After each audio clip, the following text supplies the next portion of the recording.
Que alguien se haga autónomo de lo que sea o que ponga una pequeña empresa es casi un suicidio y todo el mundo lo sabe. ¿Por qué? Porque hay muchísima burocracia para poder montar una empresa, incluso para tener un CIF hoy día pues ya te harás 3 meses en que te lo den. Hay muchas trabas burocráticas, eh, muchos impuestos que pagar, no ayudan para nada a la gente que quiere emprender y que quiere arriesgar para mejorar. Entonces, pues está complicada la cosa. Desde el Estado, que es el que tiene que ayudar un poco a que la gente a pegar ese empujón a que emprenda. Al contrario, monta una empresa y cuando te descuidas tiene una inspección de no sé qué, una inspección de no sé cuánto. No, están intentando poner pequeñas y medianas empresas autónomos las mismas directrices que a grandísimas empresas. Entonces, la regulación está bien, pero la sobreregulación y la burocratización de todo esto. Toda la gente, pues en lugar de dedicarse a emprender y a montar un negocio, pues tienda más, se saca una oposición para funcionarios, el perdón. Es complicado, ¿eh? O sea, de aquí yo no voy a ser falso y voy a decir, no, yo he perdonado, no, porque a mí esto me ha supuesto que yo, como te cuento, soy una persona súper optimista, enseguida tiré para adelante y seguí para adelante, pero yo he tenido muchos problemas, muchas operaciones, muchas... Y hay momentos en los que dices, joder, si no hubiese pasado este...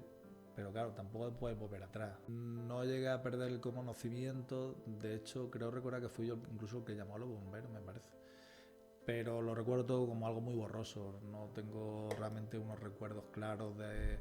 Bueno, sí, recuerdo cuando iba en la ambulancia me querían llevar al hospital de aquí de Yecla y yo le decía, no, no, llevarme a la Risaca. Entonces me llevaron directamente a la Risaca. Ya vieron que era un accidente complicado. Javi Ortega, ¿qué tal estás? Bienvenido a La Otra Puerta. Muchas gracias. Muchas gracias por invitarme, Kile. Pues nada, queríamos hablar contigo de un par de temas muy interesantes. Queremos tratar el mundo de la empresa, el mundo del emprendimiento y además también en tu vida cotidiana pues tienes que lidiar con la consecuencia de un accidente, que es ir en silla de ruedas, y queremos saber un poquito más cómo es tu día a día y cómo es la vida adaptándose a esa circunstancia.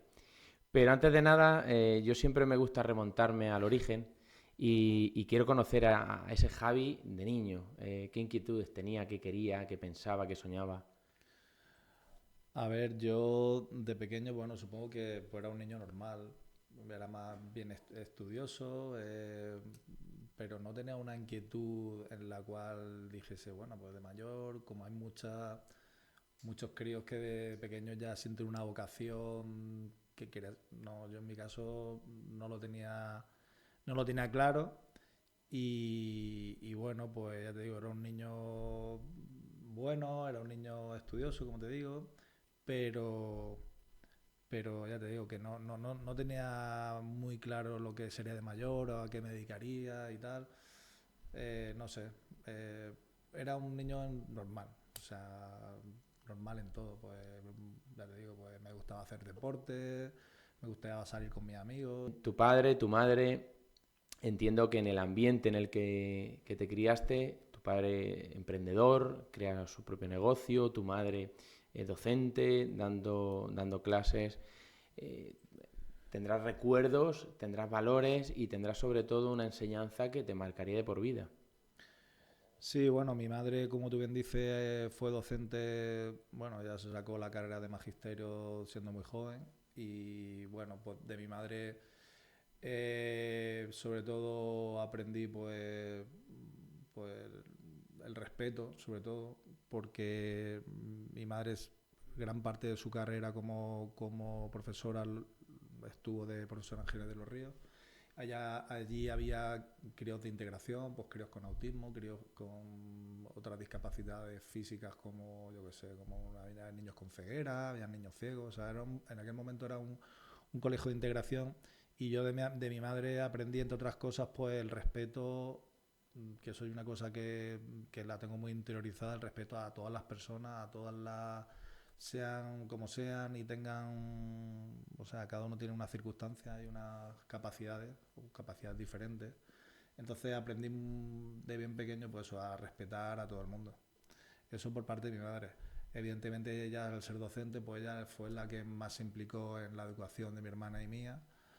Eh, y sobre todo eso, pues bueno, pues mi madre fue la que pues nos atendió un poquito más, porque mi padre, como tú bien dices, él fue trabajador asalariado hasta los 33 años y a esa edad mi padre pues decidió emprender, montar un negocio por su cuenta y entonces en aquel momento mi padre trabajaba muchísimas horas, trabajaba muchísimo cuando empezó con el negocio, entonces en aquel momento yo era un crío y a mi padre prácticamente no lo veía, porque era trabajar de sol a sol prácticamente, por las tardes no lo veía, llegaba por las noches muy tarde y entonces pues bueno, pues mi madre fue la que se encargó, se encargó más de la parte de la educación y por parte de mi padre pues aprendí pues eso, pues como te digo, el trabajo, la constancia, la perseverancia, el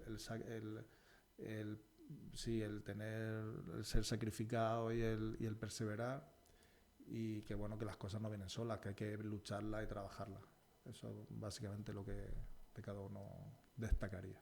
Y para esos padres que hoy día, a mí me sucede, o sea, que no estoy hablando tampoco en tercera persona, hablo incluso en primera, que nos sentimos culpables de pues, llevar una carga de trabajo tremenda, de no poder disfrutar a los hijos lo suficiente, y sentimos que nuestros hijos van a tener un trauma cuando sean mayores, de que los padres no estaban ahí, que no le apoyaban, que no quita, y también reconozco, dedicamos tiempo a nuestras hijas, pero sí es cierto que sentimos que no es suficiente.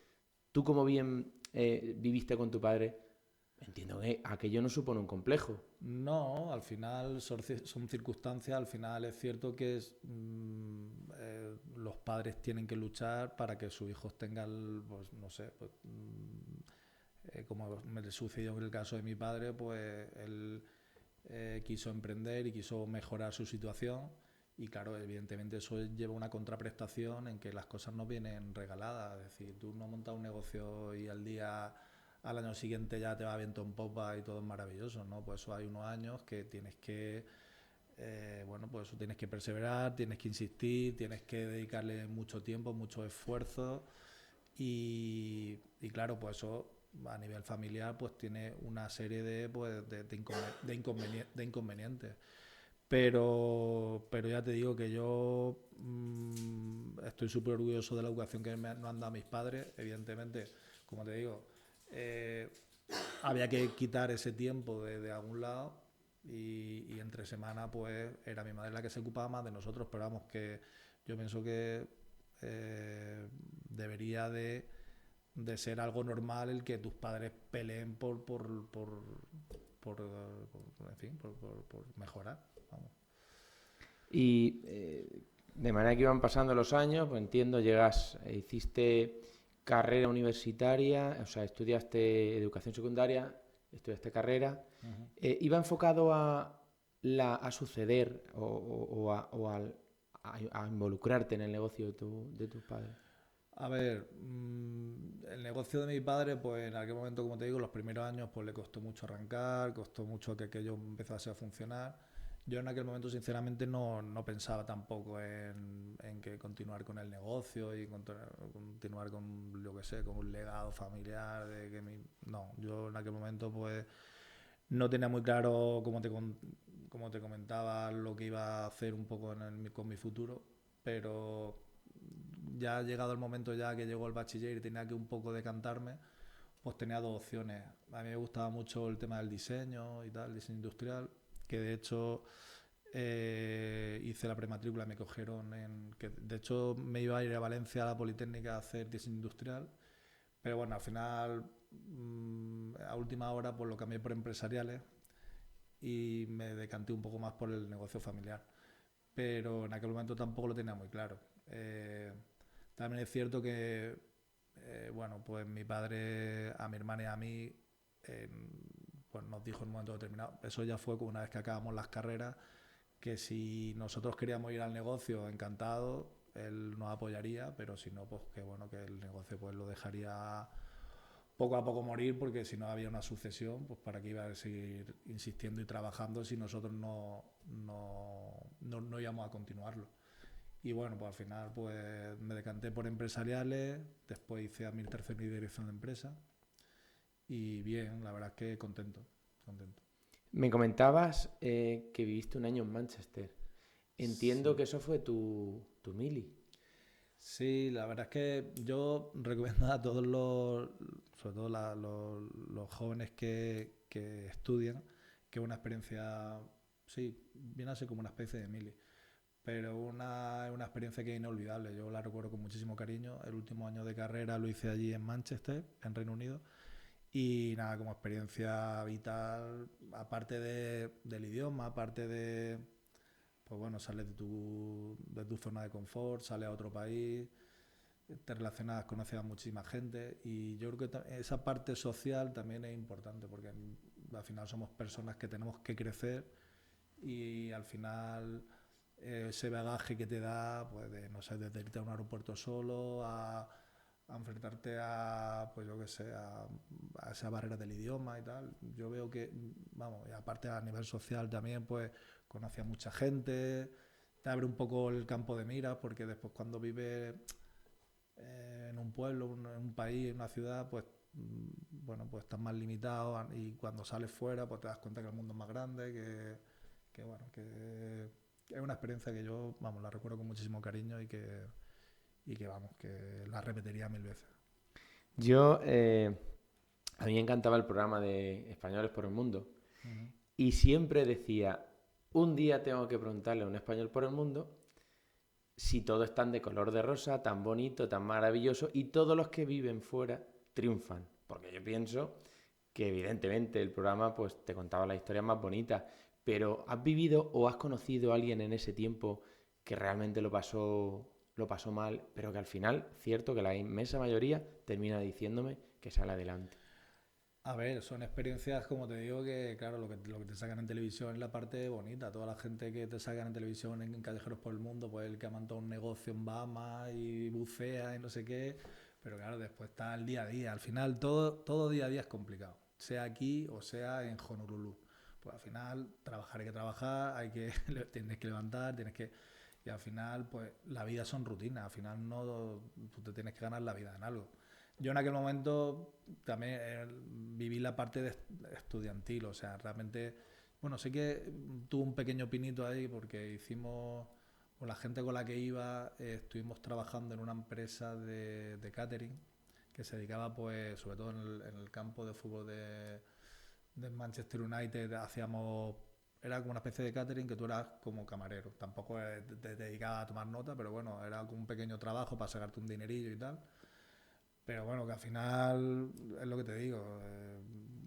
Vivir tienes que vivir, y no es todo de color, todo es fantástico, todo es maravilloso. También es cierto, he de decir que, eh, y será un tópico, ¿no? Pero yo me acuerdo que los 7, 8 o 9 meses que estuve allí, el tiempo allí es de pena, la comida es de mucho peor, y entonces, bueno, que es que en España se vive de cine, o sea que muchas veces cuando decimos, no, parece que el irte fuera o el emigrar o el vivir, no, pues estoy viviendo en, no sé, en Múnich o estoy viviendo en Berlín y tal, pero joder, con lo bien que cuando vives fuera de tu país y te das cuenta de lo bien que se vive aquí a nivel de gastronómico, a nivel de tiempo, o sea, que después nos vamos muchas veces lejos, pero sin darnos cuenta de que aquí pues vivimos igual o o sea, mejor que pueden vivir ellos allí. O sea, que esa es un poco mi reflexión. Quería volver atrás porque me comentabas que tu padre empezó por cuenta ajena, Uh trabajaba -huh, para una empresa y decidió emprender. uh -huh, Y yo quiero aprovechar para contarte una anécdota porque un profesor mío del ciclo formativo de dirección de empresa conocía a tu padre y lo ponía de ejemplo en la clase. Porque decía, en esta vida tienes que ser buen emprendedor, tienes que ser trabajador, tienes que ser valiente, pero tienes que saber rodearte de los mejores. uh -huh. Y yo sé de esta empresa que cuando empezó quizá no tenía una visión global de lo que era, porque en vuestro sector son el mundo del tapizado, Uh -huh. pero sí que supo rodearse de los mejores en ese momento y fueron los que hicieron ese equipo y salió adelante. ¿Tú hasta qué punto eres consciente de aquel germen? A ver, yo pienso que bajo mi punto de vista, ¿eh? Un buen empresario no es el que domina todas las áreas de la empresa porque es imposible. O sea, tú no puedes ser un buen contable, no puedes ser un buen, yo qué sé, no puedes dominar todas las áreas de una empresa. Al final, la función de un buen empresario es ser un líder, o sea, un líder para toda la gente de la empresa, para que te vean como pues bueno, pues como un ejemplo a seguir y como que una persona que es realmente es la que hace que ilusione a los demás y que hace que pues bueno, todo ese engranaje funcione. Entonces, al final, lo más importante de un empresario es saberse rodear de los mejores en cada uno de los puestos. Pues dedicarte, como te decía, al mejor contable, al mejor en caso oficina, mejor diseñador, o en caso de fábrica, para los mejores tapiceros en nuestro caso, a las mejores cosedoras. Pero al final, ya te digo, que para mí un buen empresario, y en el caso yo, no es porque sea mi padre, pero es una persona que siempre ha sido una persona con un espíritu de liderazgo importante, o sea, la cual pues ha ilusionado a la gente que ha venido a la empresa para que hayan decidido apostar por nosotros y, y estar, bueno, pues hacer equipo para que todo marche. Pero sí, sobre todo yo destacaría eso, su visión para poder aglutinar a todas esas personas y hacer que pues ese equipo de gente, que al final una empresa es un equipo de personas. Una empresa pues al final pues los ponemos allí todos juntos, pero para que eso funcione pues tiene que haber un guía, un faro, que en este caso sería el empresario, que es el que hace que todo funcione, vaya hacia adelante. Quería preguntarte porque es cierto que bajo mi punto de vista, lo positivo de un negocio familiar es que hay una implicación ya no solo moral, sino con el corazón. O sea, se siente tan sumamente propio que ahí hay un plus. Pero es cierto que yo veo que la confianza que lleva a decir las cosas puede tensar situaciones que a lo mejor entre amigos no se dice. ¿Cómo se puede conjugar en vuestro caso trabajando dos hermanos con un padre para que eso funcione bien y haya pues una armonía? Ya digo, que no se rompa, porque al final es que la típica frase de la confianza da asco. O sea, en ocasiones sucede.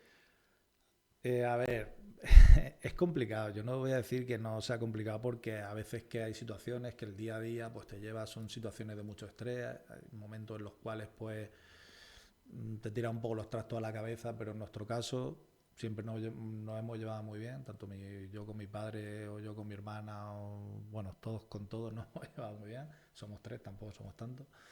Eh, pero sobre todo es pues saber respetar el espacio de cada uno dentro de la empresa. Es decir, pues yo me digo una cosa o tengo unas funciones más o menos delimitadas, mi hermana tiene las suyas y mi padre, que ahora ya está prácticamente jubilado, aunque difícilmente lo retiramos así como así. Cada uno tenemos un poco nuestras funciones dentro de la empresa, entonces pues intentamos no pisarnos uno al otro. O sea, cuando tomo unas decisiones no viene mi hermana y me las tira por tierra, o yo ya tomo las suyas y bueno, cada uno más o menos nos ocupamos de unas cosas y al final nos falta tanto tiempo que no tenemos tan poco tiempo para meternos lo que... Si yo he decidido una cosa, pues bien decidido está. A ver, estamos hablando de cosas del día a día. Si hay una cosa un poco más estratégica a medio o largo plazo, que es un poco más importante, pues claro que hacemos nuestras reuniones, nuestras puestas en común para tener una idea y saber pues, pues que haya una coherencia en lo que hemos decidido, pero ya te digo que en nuestro caso pues llevarse bien y no pisarte uno a lo otro, ya está. Tampoco es, sé que esto es complicado porque muchas empresas familiares pues acaban habiendo problemas y acaban hermanos que dejan de hablarse unos con los otros y tal. En nuestro caso, hasta el día de hoy no ha sucedido ni creo que suceda, sinceramente. Genial.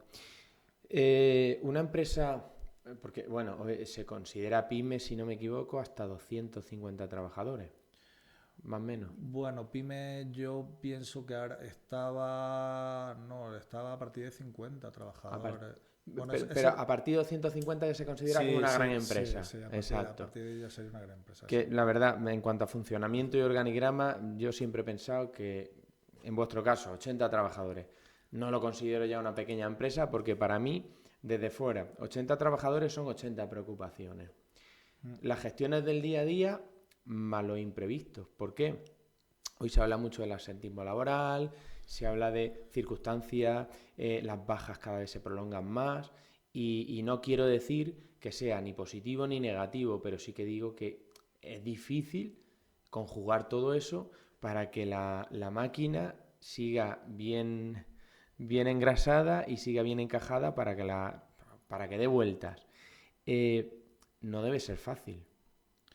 No, para nada. O sea, hoy día tener 80 trabajadores, bueno, yo es que empresas que se hacen mucho más grandes, yo digo, madre mía, si nosotros con 80 ya, bueno, nosotros poco a poco fuimos creciendo, pues estábamos 30, 40, 50, ahora estamos 80. Nuestro objetivo tampoco es hacerla mucho más grande, porque al final, es lo que te digo, 80 trabajadores ya, pues son 80 responsabilidades. Y bueno, pues al final hay que tener mucho a mano izquierda hoy día para saber gestionar toda esa masa de gente, porque cada uno tiene sus circunstancias personales.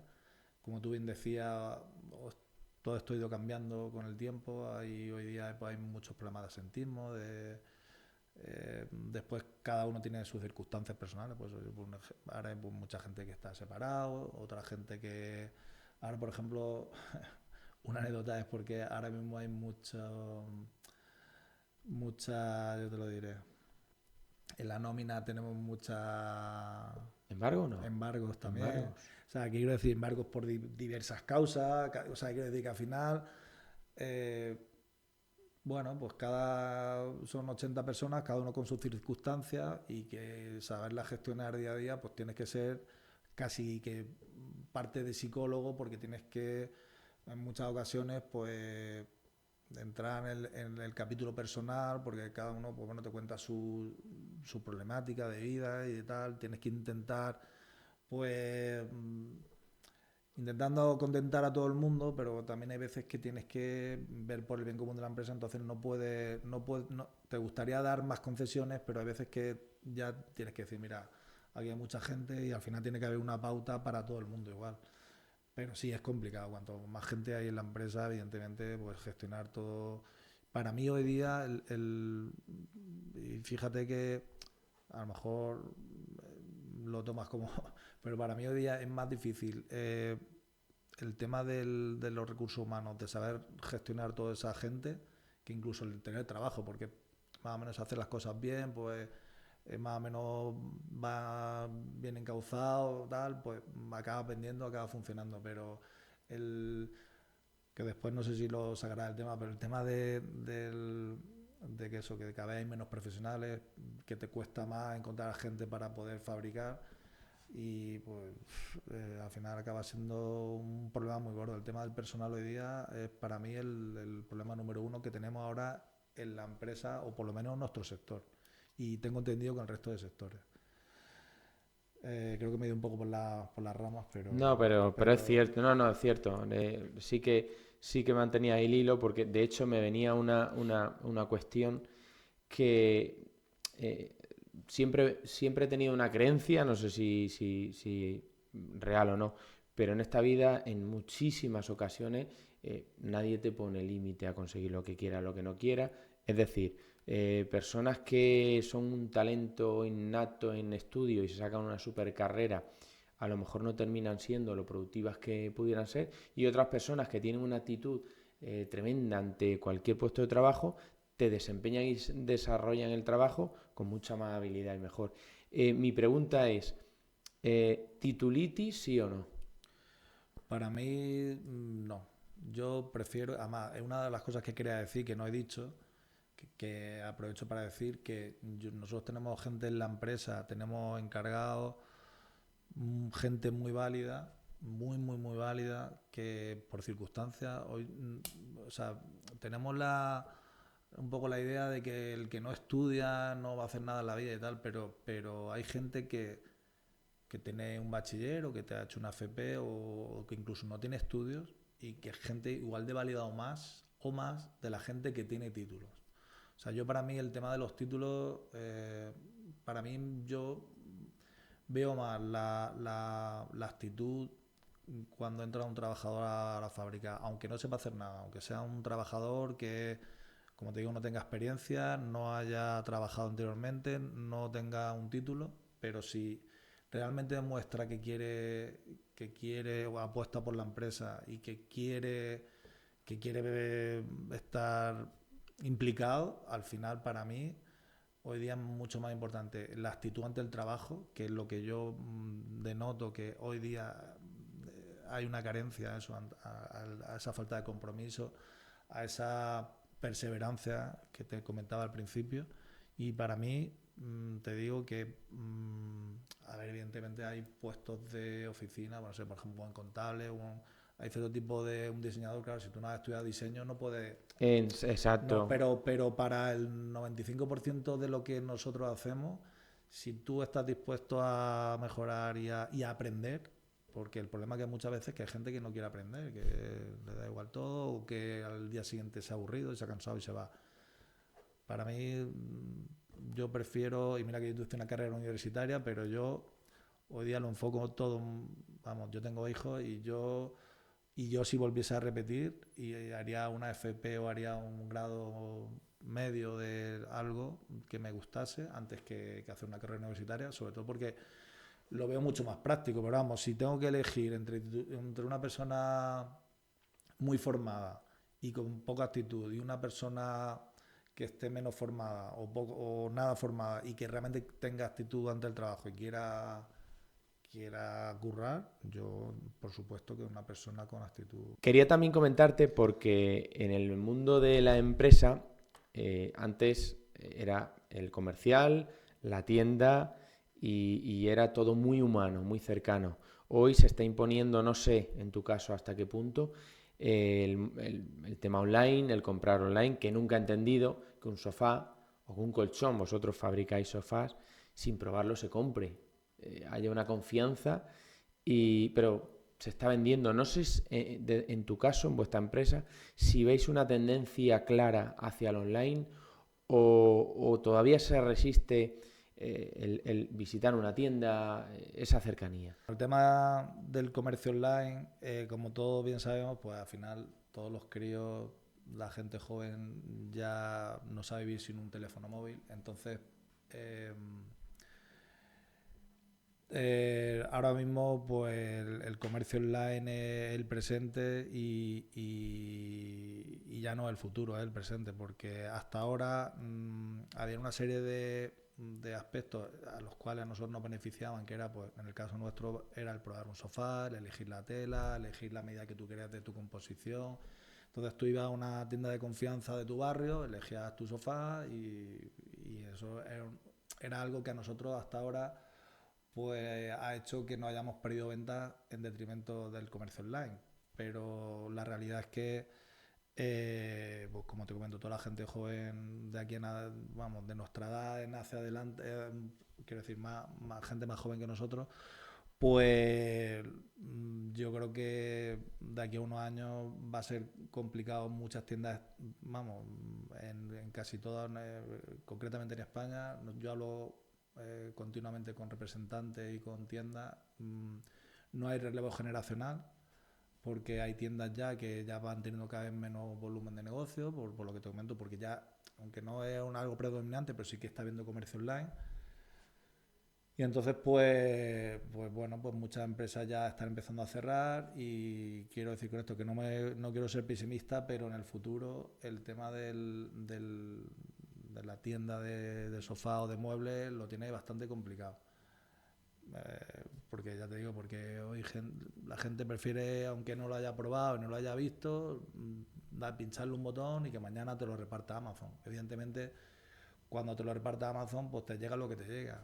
Seguramente no te va a llegar ni como tú lo has pedido, ni va a ser lo cómodo que tú querías, pero bueno, es un poco, lamentablemente, hacia donde vamos abocados, eh, un poco más adelante. Ahora mismo, pues, sinceramente, Yecla yo creo que vive un momento bastante dulce en ese sentido y bueno, pues yo creo que hasta ahora no, la empresa lo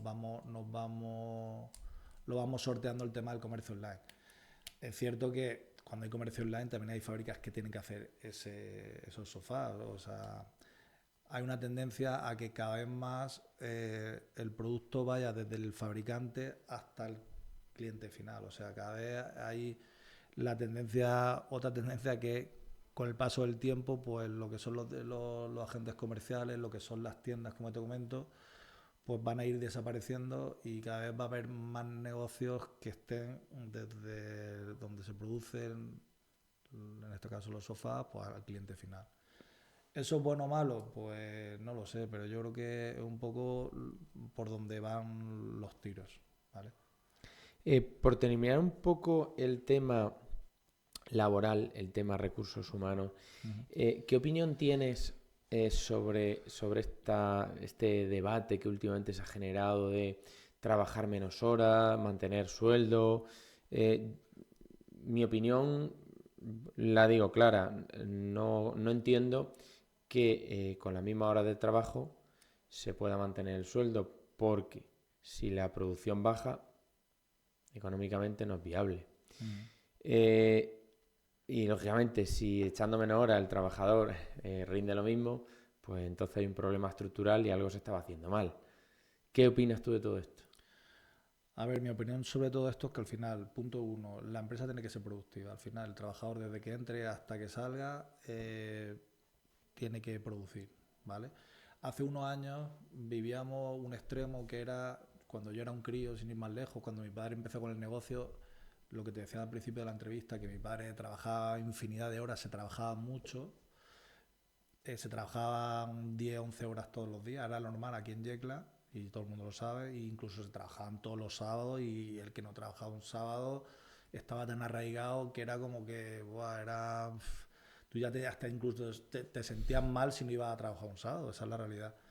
Yo creo que eso es un extremo y ahora estamos con todo este estado de bienestar, que al final es bueno que haya un estado de bienestar, que haya una conciliación familiar, pero yo creo que al final las cosas no hay que llevarlas al extremo, ni a un extremo como era antes, ni al extremo de ahora de voy a trabajar 37, mañana serán 35 y quiero cobrar lo mismo, porque eso al final no se sostiene, o sea, no se sostiene. Al final la empresa, como te comento, tiene que ser productiva y tiene que ser rentable para poder pagarle los sueldos al trabajador. Y si al final eso no se sostiene, pues al final, ¿qué podrá pasar? Pues que si yo si al final se acaba imponiendo la jornada de 37 horas y le tengo que pagar lo mismo al trabajador, pues claro, si yo le pago menos al trabajador de lo que ya cobra, pues claro, me van a decir, oye, pues yo con esto no puedo vivir. Entonces al final nos va a tocar con esas mismas 37 horas que nos van a obligar a echar, que eso está muy bien por tema de la conciliación familiar y por todo, porque todos queremos trabajar menos, eso está claro.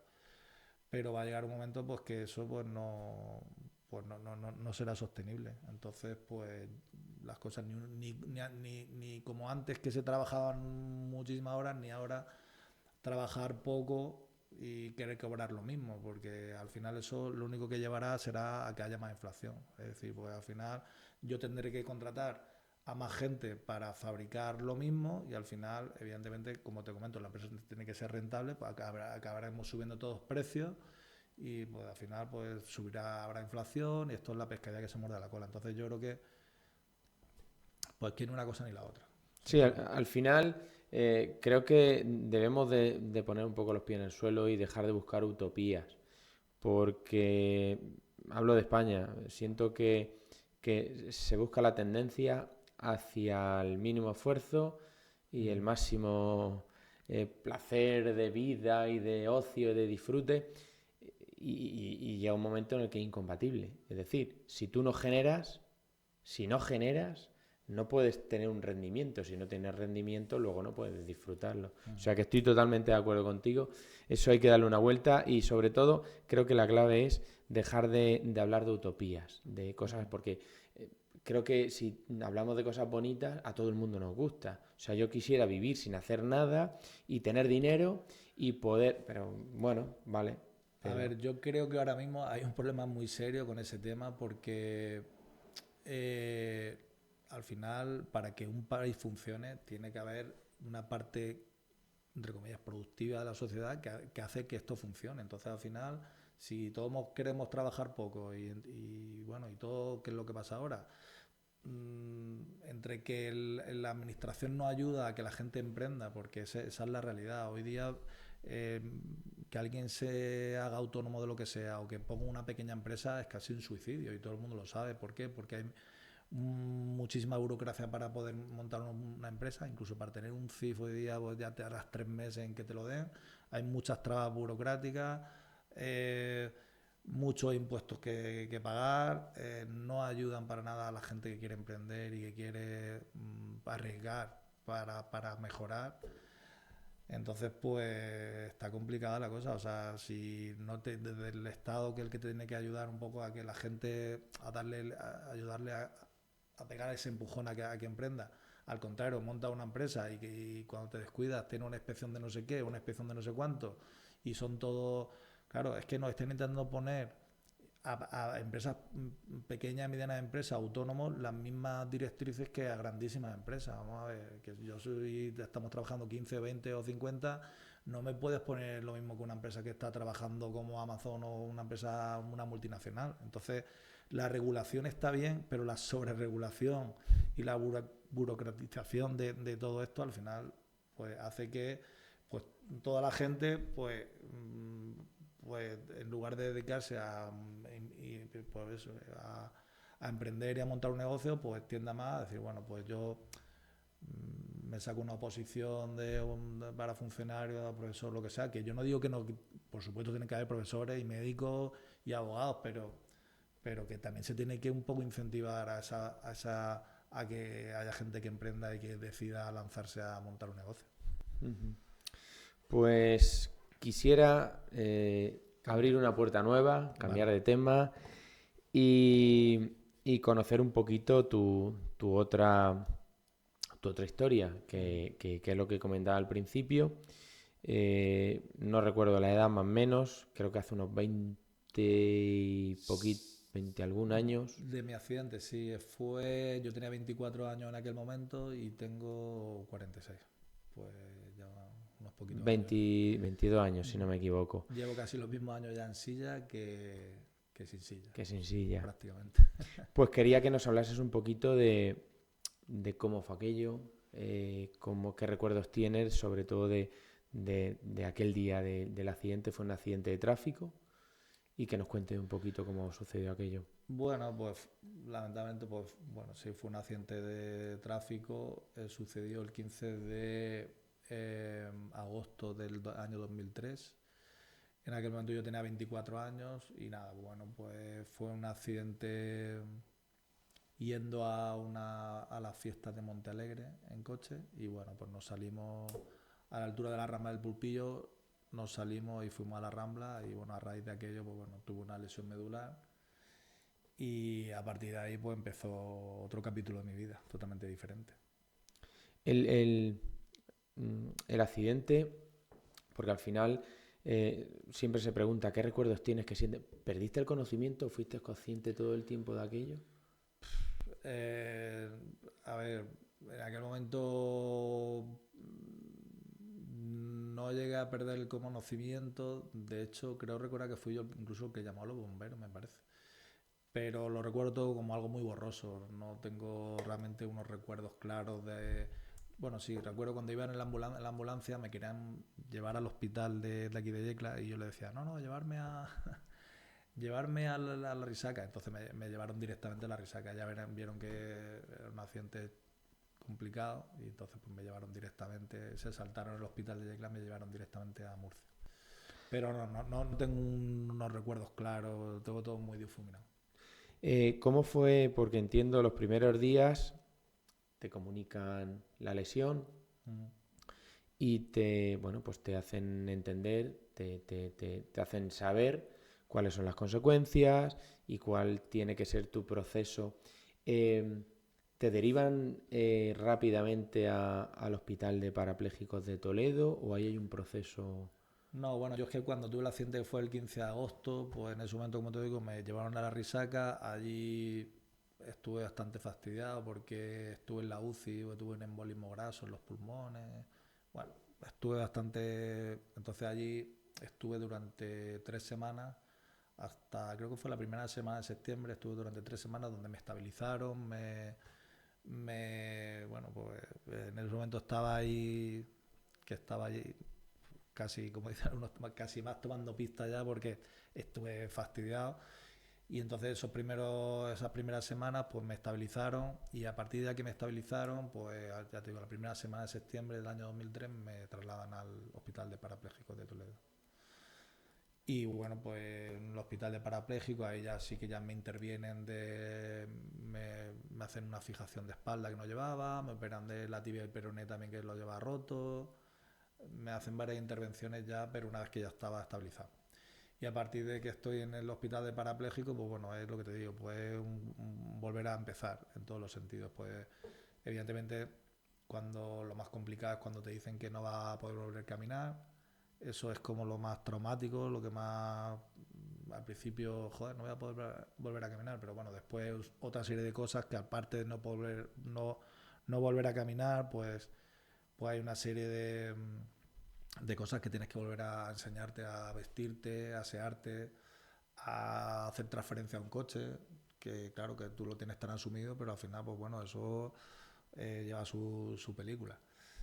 Y bueno, pues ya te digo, es un poner otra vez el contador a cero y a partir de ahí empezar una vida totalmente diferente. Me llamó la atención, hablando antes de la entrevista, tu fortaleza, porque yo una de las cosas que no entendía, que en una situación como la tuya no necesitaras una intensa ayuda psicológica. Vamos, yo me imaginaba unas cosas que realmente me las desmoronaste porque has sido muy auto. O sea, te has ayudado tú, te has dado fuerzas, cuéntanos, porque la verdad que no me lo esperaba. Bueno, supongo que, a ver, no es que yo no me considere ningún súper por, por no haber necesitado tanta ayuda psicológica. Cada persona es un mundo y hay gente que necesita un poquito más, gente que necesita un poco menos.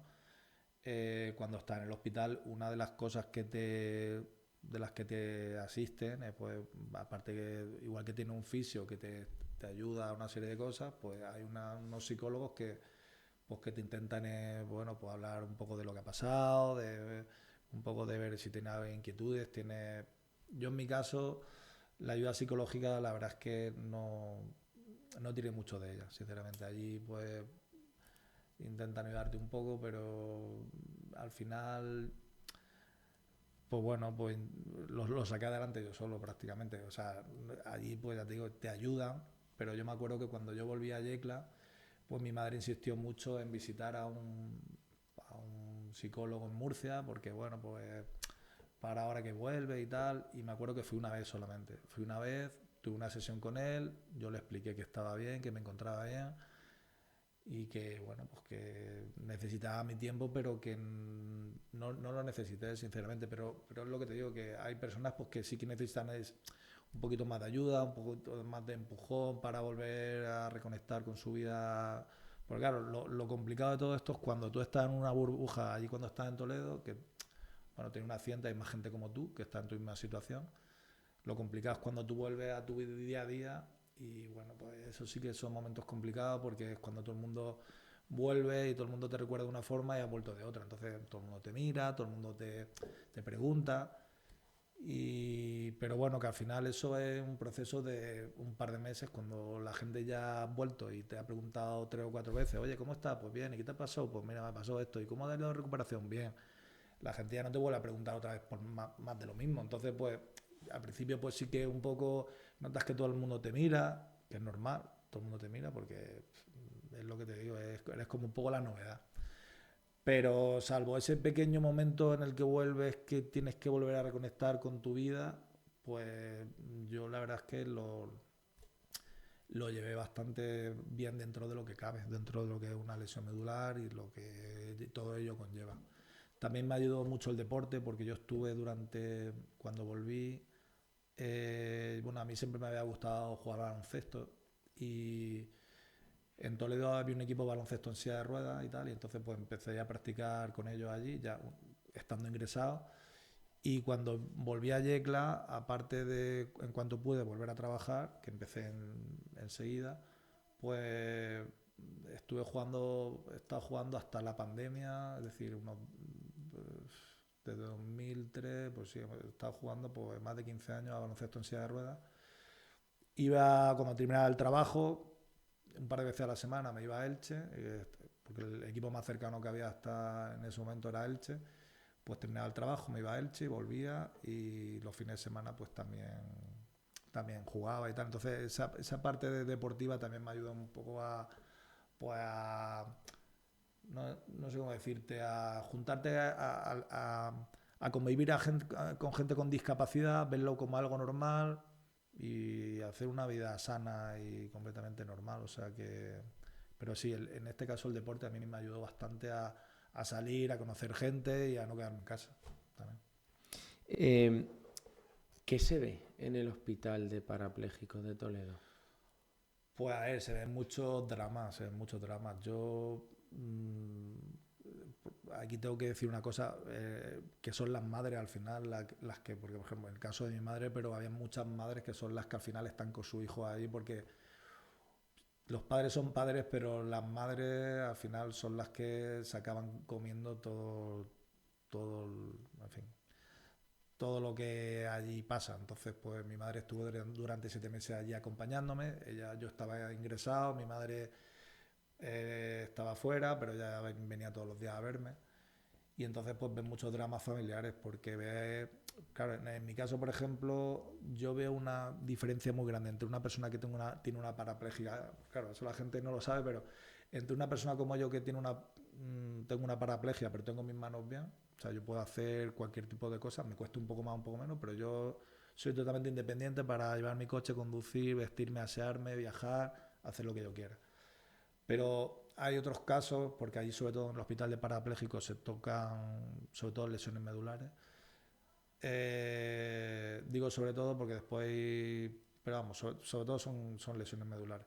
Claro, cuando tú tienes de tener una lesión medular, como en mi caso una parapléjica, pero yo tengo las manos bien, a gente que tiene una lesión cervical, que gente que no tiene, ya las manos ya no le funcionan. Entonces, claro, pues allá dependes de todo, para que desde tu día a día te lo tienen que hacer todo, tienen que vestirte, tienen que asear, si quieres irte a cualquier sitio te tienen que acompañar, es decir, eso para mí es un cambio, o sea, y claro, ve a gente, sobre todo chicos jóvenes, con accidentes de coche, de moto, y claro, al final son las madres las que al final. Entonces, pues nada, desde aquí quiero, pues a mi madre darle las gracias por todos esos momentos de apoyo y de estar ahí conmigo en esos momentos tan difíciles. Y bien, pero sí, pues sobre todo pues en el hospital, pues muchos marrones feos. Y me gustaría romper una lanza a favor de la sanidad pública y espero que Sí, tu experiencia sea positiva. sí, sí. Se puede presumir, Sí, habrán claro. excepciones, pero en general el trato, el acompañamiento, esa empatía, si sentías que realmente en algunos casos no lo toman como un trabajo, sino lo toman como ayudar. Sí, hombre, a ver, ten en cuenta que el hospital aquel, el de parapléjico, es un hospital un tanto especial, no un hospital al uso en el que tú vas, te hacen una operación y te marchas a los 4 o 5 días a casa. Estás ingresado en mi caso estuve 7 meses, desde septiembre hasta abril del año siguiente. Entonces, pues claro, al final acabas teniendo relaciones personales con médicos, con fisios, hasta con los chicos de la cafetería. Entonces, hasta las camareras de la cafetería pues tienen esa gracia, pues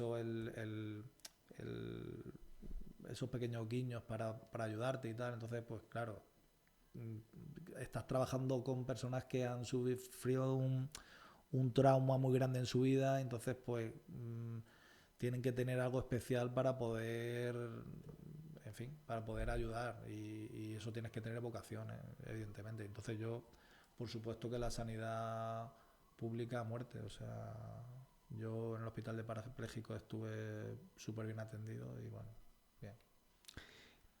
Las limitaciones nos las ponemos nosotros. Por supuesto que no las ponemos nosotros.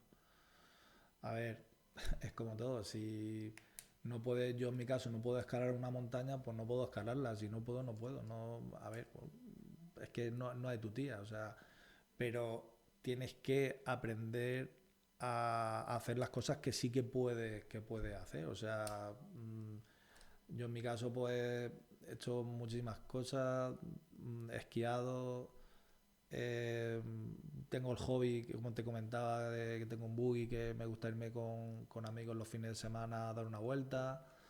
He hecho baloncesto, o sea, he hecho muchas cosas y al final las limitaciones nos las ponemos nosotros y las personas y esas limitaciones las tenemos fundamentalmente en la cabeza.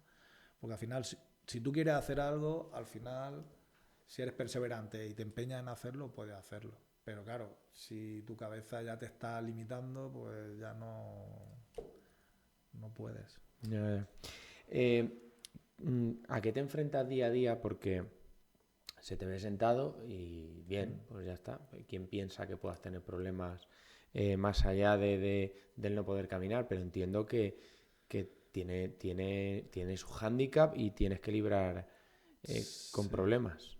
Hombre, claro, al final la gente, claro, es normal. La gente que no lo sabe, pues te ve y te dice, bueno, voy a dar una silla de ruedas, pues bueno, tampoco es para tanto. Que realmente llega un momento que la silla de ruedas, llega un momento que una vez que ya lo tienes asumido y tal, pues bueno, pues como el que va andando, pues yo voy en silla. Para mí, yo eso no lo veo una limitación, pero sí que en el día a día hay otra serie de cosas que nosotros en nuestro caso, pues mira, tenemos por ejemplo que por eso no hacemos revisiones todos los años, podemos tener problemas de riñón, problemas de vejiga, sobre todo en nuestro caso hay muchos problemas con infecciones de orina, que tienes que dar mucho cuidado porque son peligrosas, porque te puedes tener infección de orina que te suba los riñones, o sea, con eso tienes que tener bastante cuidado. Entonces, pues después también hay muchos problemas con el estar tanto tiempo sentado. Pues yo, por ejemplo, tuve en 2016 una bursitis en el isquion del glúteo derecho, que bueno, pues de estar tanto tiempo sentado, pues es como que se necrosa parte del hueso y entonces pues se me abrió la carne, me tuvieron que hacer un implante en un glúteo. O sea, ahí estuve bastante fastidiado, estuve durante 4 meses sin levantarme de la cama. O sea, 4 meses estando boca abajo y de lado. O sea, 4 meses sin levantarme para absolutamente para nada, porque claro, me hicieron un injerto de piel y de tejido ahí y no te podías sentar. Entonces, si no te puedes sentar, pues tienes que estar en la cama. Y entonces, pues claro, pues tienes que limitar, pues o tienes que descansar una serie de horas al día, porque claro, yo estoy todo el día sentado, pues entonces, claro, hace años pues yo iba madrugada para ir a trabajar, pero pues ahora no madrugo tanto, pues un poquito más tarde. A mediodía en casa descanso un poco, sobre todo por me tumbo de lado para descansar un poco en la zona del culete. Y sí, pues eso, hay una serie de hándicaps que te condicionan, pero bueno, que al final, pues una vez que ya lo sabes y tal, pues bueno, pues a seguir para adelante y ya está. Eh, todo trauma tiene un proceso, el orden no lo sé, aceptación, duelo, etcétera. En tu caso, no fue culpa tuya el accidente. ¿Se puede perdonar? ¿Y en qué grado se llega a perdonar? A ver, perdón, el perdón. Es complicado, ¿eh? O sea, de aquí yo no voy a ser falso y voy a decir, no, yo he perdonado, no, porque a mí esto me ha supuesto que yo, como te cuento, soy una persona súper optimista, enseguida tirar para adelante y seguir para adelante, pero yo he tenido muchos problemas, muchas operaciones, y hay momentos en los que dices, joder, si no hubiese pasado pero claro, tampoco puedes volver atrás. Entonces, por un lado, hay veces que dices, joder, vaya putada, vaya faena que me pasó y tal. Pero bueno, al final pues la vida sigue y dentro, a mi manera, lo he perdonado. A mi manera lo he perdonado. O sea, ¿Qué papel juega tu familia a día de hoy porque afortunadamente tienes dos Ujú. hijos, estás casado. Ese núcleo familiar, lo digo porque ahora está tan de moda y es tan guay, y lo digo con ironía, el tener un perrijo en vez de un hijo, Sí. pues yo me resisto. Pienso que si puedes y quieres, yo respeto a quien no quiere tener familia y respeto desgraciadamente a quien quiere y no puede. Ujú. Adopta, eso ya son otros temas. Pero, ¿qué ha supuesto en tu vida el poder disfrutar y tener una familia? Pues todo, o sea, yo después del accidente retomé una relación que tenía aparcada de antes del accidente con la que ahora es mi mujer, con Rosa, con la que hoy estoy felizmente casado. Eh, y nada, pues nosotros decidimos ser papás en el año 2000, los críos los tuvimos en 2010, ahora acaban de hacer ya 15 años. Y nada, pues desde el momento en que decidimos buscarlo, pues bueno, en nuestro caso es más complicado porque tuvo que ser una fecundación in vitro, lo que supuso que a mi mujer, pues bueno, lo que supone a nivel hormonal en una mujer el tema de la fecundación in vitro y tal, pero por suerte al final pudimos cumplir nuestro sueño, que era tener niños. Tuvimos dos, tuvimos mellizos, un niño y una niña, Javier y María. Y bueno, pues para nosotros lo más grande, o sea, en mi caso, bueno, para mi mujer también, claro que sí, pero pues nada, pues una alegría tremenda y algo por lo que luchar, por lo que trabajar, por lo que disfrutar y por lo que seguir adelante. Entonces, pues, bueno, aparte tenemos un perro, aparte de tenemos un perro que estamos súper enamorados de él también, pero sí, bueno, el tema de los hijos es la leche, eso es lo máximo. Javi, quiero que me cuentes la anécdota del concierto que me gustó mucho, la de Colonia. Ah, sí. Bueno, pues con esto de la silla, pues si le echas un poco de morro, pues hay veces que, bueno, tampoco es que esto me pasa a mí todos los días, pero bueno, sí una anécdota que me pasó yendo con mi padre a una feria hace ya años, no sé, para 10 años, sí, 10 años puede ser. Nada, íbamos a una feria, a la feria Interzum del mueble que hacen en Colonia y creo que la feria empezaba el lunes. Entonces nosotros llegamos domingo por la tarde, llegamos al hotel, no tenemos nada que hacer y entonces pues dijimos, bueno, vamos a dar una vuelta. Dando una vuelta cerca del hotel, pues vemos un montón de gente yendo hacia un sitio. Dijimos, bueno, no tenemos nada que hacer, pues vamos para allá. Y resultaba que en un estadio muy grande que hay allí, que puede ser, no sé, como un Palau San Jordi o algo así, pues vimos que había un concierto y era un concierto de Tina Turner. Pues nada, pues con el descaro propio de mí, porque la gente que me conoce saben que tengo un poco de morro, pues nada, pues preguntando por los aseos, oye, los aseos que tengo que entrar al servicio, tal igual, pues bueno, me fui colando y al final nos colamos en el concierto de Tina Turner. De aquel viaje no recuerdo nada de la feria, pero sí recuerdo que el concierto fue la hostia. La verdad es que fue, yo creo que el mejor concierto que he ido en toda mi vida porque, joder, fue bestial. O sea, ese concierto fue la leche. O sea que bueno, pues una anécdota graciosa que tengo y que gracias a la silla de ruedas pues entramos por la jeta al concierto de Tina Turner. Quería, Javi, que me digas que para ti qué es la felicidad.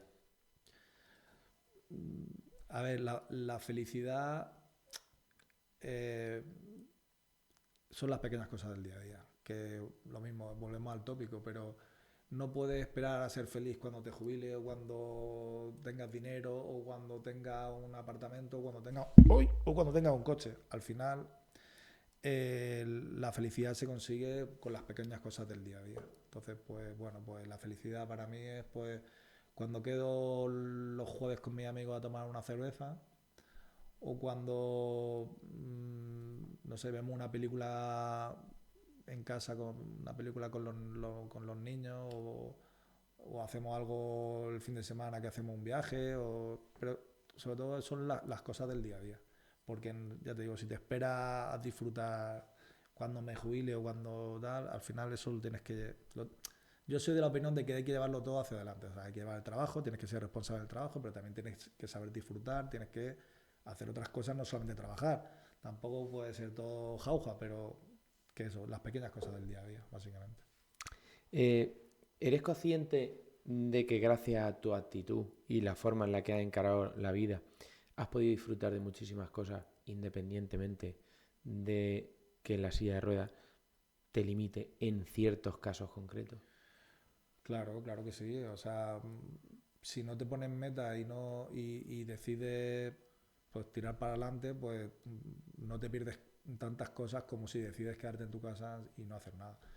Por ejemplo, en el caso del equipo de baloncesto, pues yo he viajado por toda España porque era una liga a nivel nacional, pues he viajado con mis compañeros, hemos jugado por toda la geografía nacional y si no hubiese decidido practicar ese deporte o haber sido más sedentario y haberme quedado en casa, que conozco los casos, pues a lo mejor por ejemplo, esa experiencia no la hubiese tenido. Entonces, pues al final, siendo proactivo y siguiendo activo y queriendo hacer cosas, pues al final, ya te digo, en mi caso puede hacer las mismas cosas o prácticamente las mismas que haría una persona normal, porque me considero una persona normal.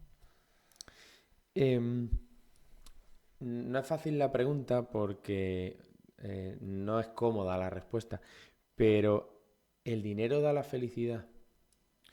Hombre, el dinero ayuda, por supuesto que sí.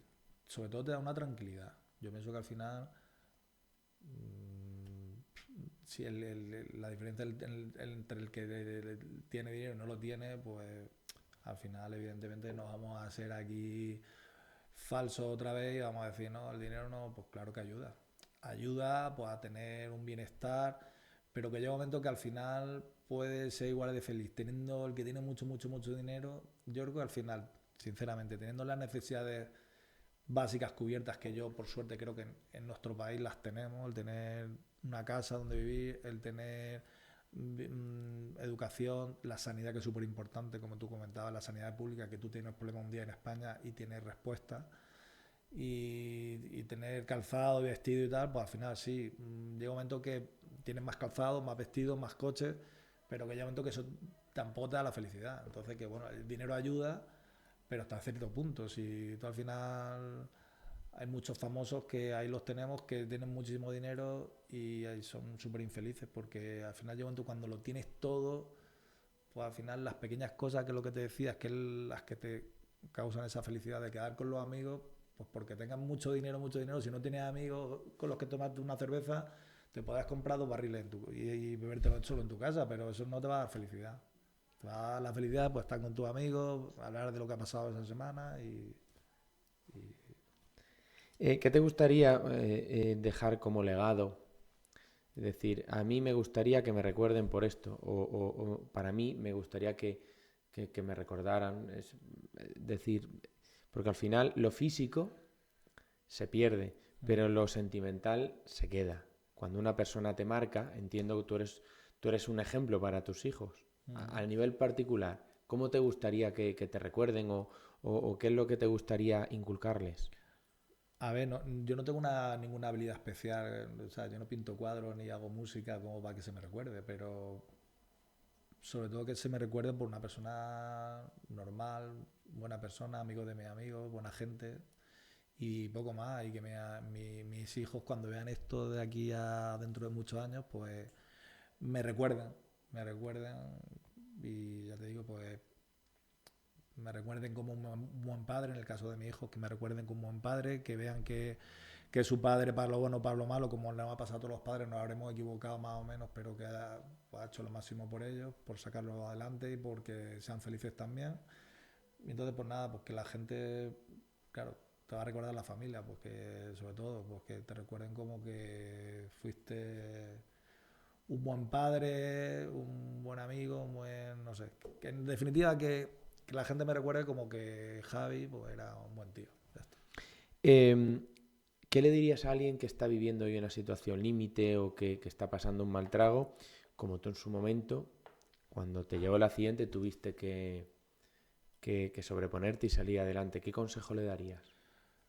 Pues sobre todo que tenga paciencia porque al principio es complicado, pero que si le pone empeño y no se hunde, pues que intente sacar, que sea positiva, que intente sacar la fuerza de donde no las tiene y que sea perseverante, que al final todo acaba pasando. O sea, al final las cosas malas como las buenas llegan, pero también se pasan. Entonces, pues que se dé un poco de tiempo, que bueno, que al final el ser humano, yo pienso que las personas al final siempre son capaces de adaptarse hasta en las peores condiciones y en las peores circunstancias de la vida, pues siempre saca fuerzas para poder continuar. Entonces que tenga paciencia y que busque esas fuerzas porque al final todo pasará y todo irá bien.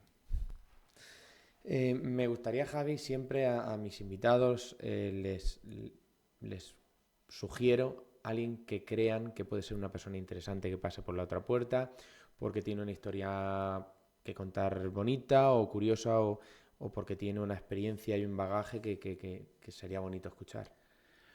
Pues a ver, en la anterior entrevista, en la que se grabó regularmente mal, yo opté por Pedro de Isla, que es un pintor yeclano, que es amigo de mis padres, que ahora el pobre ha quedado prácticamente ciego, siendo de fijar tantísimo la vista, pues bueno, este hombre era mi elegido y lo iba a elegir para hacer la entrevista porque pienso que una persona que pues eso es un pintor yeclano pues bueno, que yo pienso que es de lo mejorcito que hemos pasado por Yecla, que mucha gente lo desconoce quién es, pero que yo pienso que hubiese sido un buen invitado para ser el siguiente invitado. Pero a última hora pensé, digo, joder, pues sí, tengo yo otro candidato que lo tengo en la familia y que es mi sobrina. Mi sobrina Carmen Victoria, que es sobrina por parte de la hermana de mi mujer.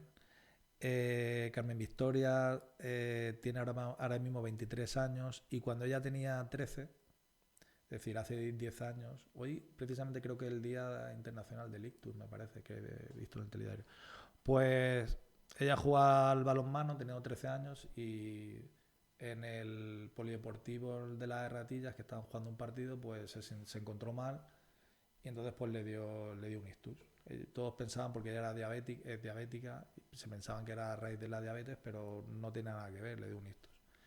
Entonces pues Carmen pasó también un momento muy complicado, estuvo también muy, muy malica, ella estuvo también en la risaca también, que gracias, bueno, los primeros momentos no, en fin, no voy a entrar en detalles, pero estuvo bastante mal.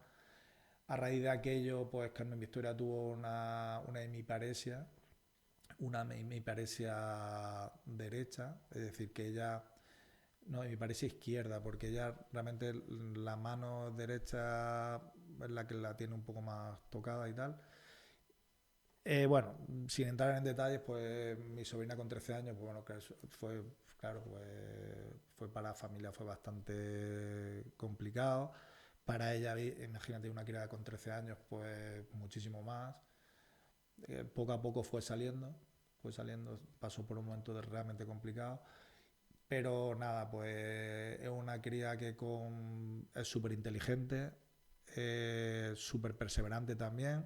Y por lo que te decía, que al final todas las personas, si quieren seguir adelante y quieren perseverar y tiran para adelante, pues ella, con todas las limitaciones que tiene, porque no vamos a tiene sus limitaciones, igual que yo tengo las mías. Ella ahora mismo está haciendo hizo educación infantil y está terminando la carrera y ahora ha empezado con educación primaria. Entonces, pues bueno, es sobrina mía, pero pienso que sería una buena candidata que le hicieseis la entrevista también a ella. Muy bien, tomo Porque, nota. porque creo que se lo merece, vamos. Sí, sí, tomo nota porque al final son historias de superación y Sí, que nos motivan a cualquiera. O sí, sea, sí. Hombre, a lo mejor otra historia de superación, pero es que realmente es que lo es. Entonces, pues estaría bien que le hiciese una entrevista a ella. tomo nota. Intentaremos contactar con ella y a ver si hay suerte. Y por último, te dejo libremente si te apetece y ves a bien hacerme una pregunta de tipo que sea para ponerme en compromiso porque no me gusta prepararme nada. Eh, bueno, ya te lo dije el otro día. Pero sí, bueno, mi pregunta era, tu hobby de hacer podcast, que de dónde te venía, porque sé que te gusta bastante, entonces pues quería saber de dónde te viene. Sí, el origen, bueno, mi madre siempre ha trabajado en casa, ha sido cosedora y hasta hoy sigue siendo cosedora. Y la verdad que desde pequeño he convivido con ella y con la radio. O sea, ella siempre tenía la radio puesta, ella no ponía fórmulas musicales, ella ponía tertulia, como yo digo, radio dura. Ujú. Y sin darme cuenta me fui enganchando. Escuché a periodistas de los años 80 y largos 90, con Luis del Olmo, Julio César Iglesias, periodistas como La Copa de un Pino que me enseñaron muchísimo. Y yo no he sido un buen estudiante. O sea, yo tengo que fue uno de mis puntos débiles y asumí que yo no iba a estudiar periodismo. Era algo que me gustaba, pero no. Y con el tiempo lo dejé en el olvido, pero empecé a interesarme por el mundo del podcast y vi que era una pequeña puerta abierta para, sin tener una titulación, poder hacer algo que me gusta, algo que me ha apasionado siempre. Y que sí, que no, que sí, que no. Yo afortunadamente tengo una mujer que si le digo no sé qué hacer, me dice hazlo. Y bueno, pues contar desde el principio con su apoyo y no me ha dado pereza, me ha animado y estoy disfrutando. Tenía miedo porque al final terminaba haciendo una inversión, como te comentaba, y dice, bueno, ¿me gustará o no? Y yo disfruto muchísimo. O sea, yo cuando llega alguien, se me sienta como tú, me cuenta, me es sincero y espontáneo, lo disfruto. Me ha encantado. Soy muy hablador, lo reconozco. Yo también. Pero me encanta escuchar, me encanta escuchar. No, se te nota que te gusta. Sí, sí, me encanta. Entonces lo hago con pasión. Mi trabajo también, pero creo que esta es mi gran pasión. Me atrevo a decir que es mi vocación. Lo único que, bueno, pues nada, pues de momento mi objetivo es divertirme y es lo que estoy consiguiendo. Pues nada, pues a seguir con ello, a seguir con ello. Pues Javi, muchas gracias. Nada, Hemos- gracias a ti por invitarme. De verdad, desde un principio fuiste uno de los candidatos. Sí te dije como le digo a todos. No sé cuándo será el momento, porque esto Bueno, cuando siento que es el momento, contacto con la persona y creo que ha venido en el momento es adecuado bueno, y que lo hemos disfrutado muchísimo. La verdad que no me arrepiento. Hasta la fecha no me he arrepentido y sigue siendo otro candidato que me ha hecho disfrutar aquí en la otra puerta. muy bien, pues muchísimas gracias por todo. Gracias Un a ti por placer. venir. Muy bien. Nos vemos pronto.